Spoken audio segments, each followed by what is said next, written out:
Hey guys, it's Robin here at the Danbury North Canton. I'm the executive chef here, and today I want to show you how to make a quick, easy, and delicious crème brulee for Valentine's Day. It only has 5 ingredients. We're going to start off with some heavy cream. If you don't have heavy cream at home, you can also sub in some half and half. We're going to have 6 egg yolks, a half cup of sugar, a pinch of salt, and our fancy ingredient of the day is Madagascar vanilla bean. If you didn't have a vanilla bean, you could use some vanilla extract. It will work just fine.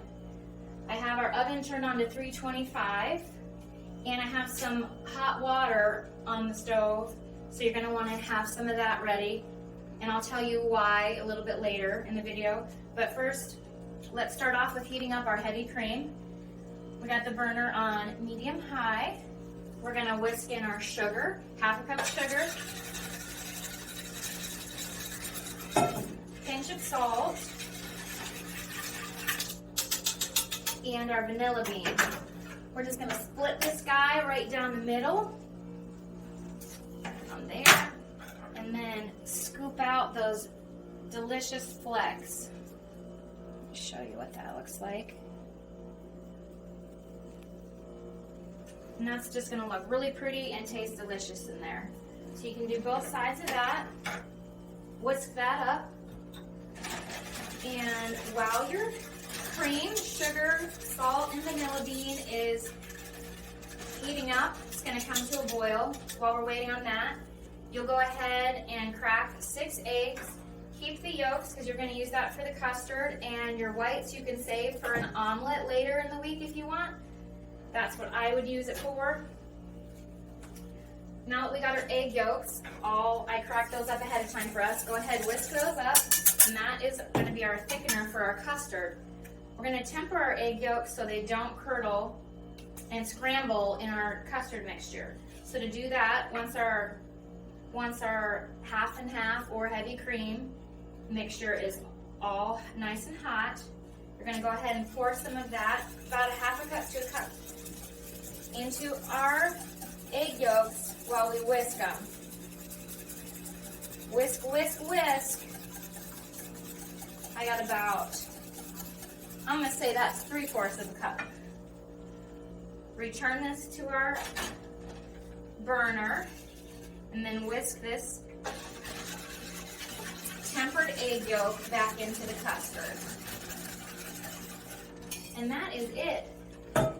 It's that simple. Our custard's ready to go. I'm using a couple different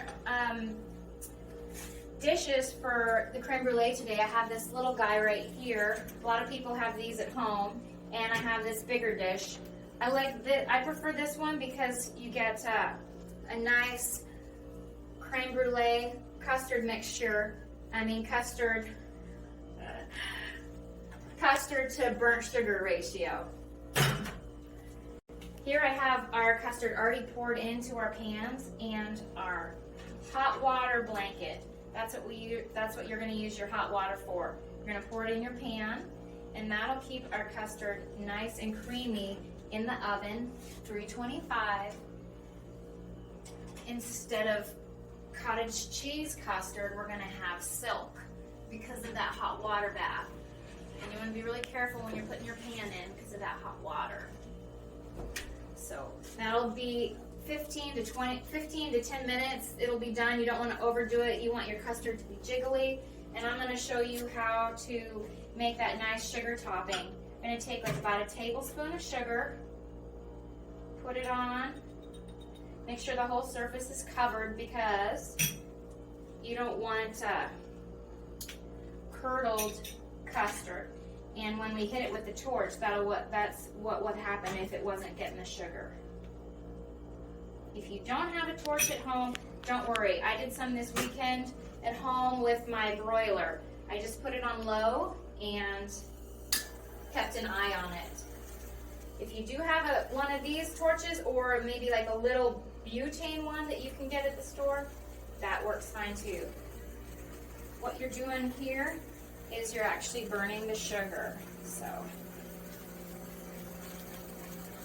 I think this is what makes the crème brulee a little fancy.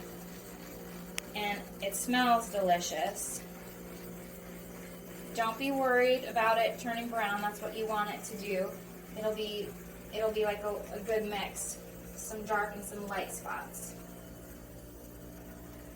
And I'll show you what it looks like when it's cool. This is gonna cool really quick, so you could eat this like right now, but I like mine at room temperature, so I would wait a minute. But this nice crust on the top, nice creamy inside. The only thing I forgot to mention was before you sugar that, before you sugar your custard, you're gonna want to cool it for about an hour or two before you torch it. I hope you enjoyed this little episode of Crème Brulee, and we'll be back with the rest of the meal later this week. Bye-bye.